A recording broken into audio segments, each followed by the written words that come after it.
In this short video, I want to talk about the right attitudinal shifts that can help you elevate yourself and experience a richer, more meaningful quality of life. There are 4 key dimensions to this. 1. Your attitude toward your past and future. Because when you make peace with what's behind you and stay open to what's ahead, you can truly enjoy the present. 2. Your attitude toward yourself. Cultivating a genuine sense of self-worth and optimism that shapes how you experience life every day. 3. Your attitude toward others, especially the people you meet and interact with. They play a big part in your emotional landscape. 4. Your attitude toward places, situations, and events, so you can respond with balance and clarity instead of being easily pulled into negativity.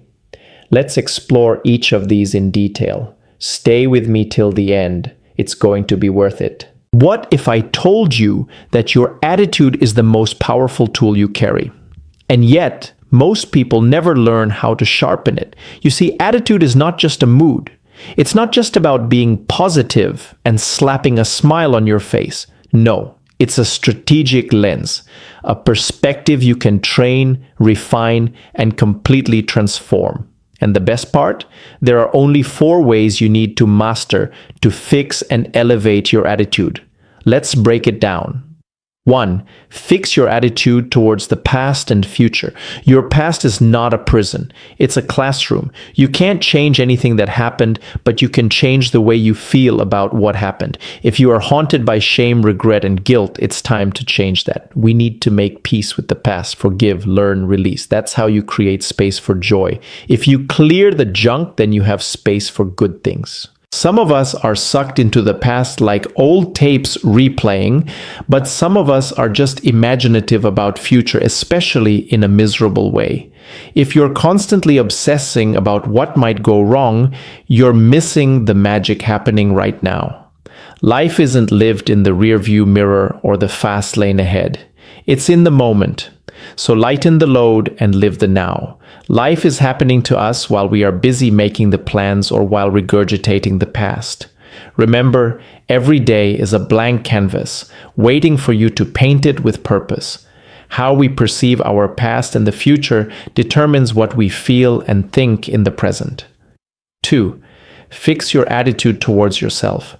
You know that voice inside your head? The one whispering, "You're not good enough"? That's not the voice of truth. That's just your inner critic on repeat.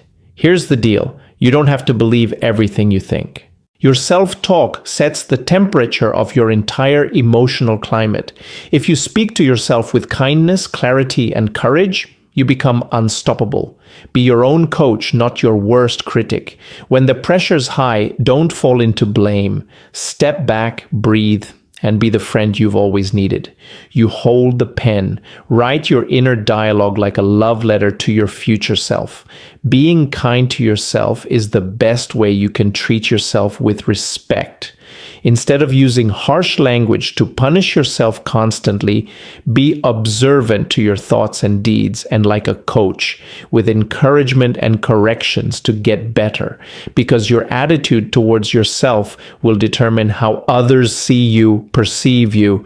So don't take yourself too seriously. Lighten up and enjoy your own company. 3. Fix your attitude towards others. Look around. How you see others is how you're showing up inside. Are you patient, forgiving, uplifting, or judgmental and closed off? You get to choose every single day, because the people around you are either going to drain you or inspire you. And guess what? You get to be that person for others too. Don't take everything personally. Not every insult is yours to pick up. And don't give away your joy just because someone else is having a bad day. Your attitude towards others determine how you cultivate relationships. Some of us too judgmental, but you need to balance it. There's a big difference between making value judgments and being judgmental. Value judgments come from discernment. They're choices guided by our personal values and priorities. Every day, we make them when we decide what to eat, how to spend our time, or who to associate with. These judgments help us grow, adapt to change, and stay aligned with what truly matters to us. Being judgmental, however, comes from ego, not discernment.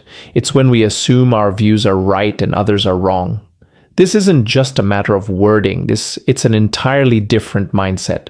When we judge others from a place of superiority, we end up hurting them and ultimately ourselves.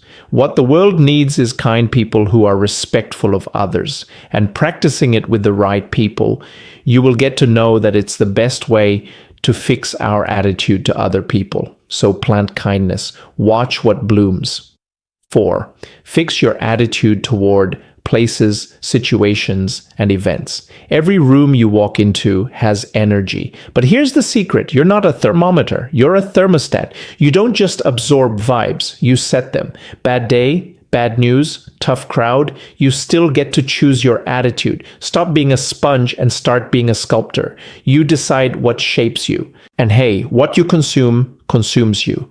The books you read, the shows you binge, the news you scroll through, it's all fertilizer for your thoughts. So ask yourself, is your mind a garden or a garbage can? Where focus goes, energy flows.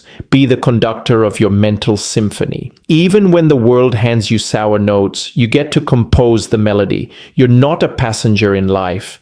You're the driver, the creator, the artist, the author. Your attitude is your superpower. Wield it wisely, cultivate it daily, because the moment you fix your attitude in these 4 ways, you stop surviving and start leading.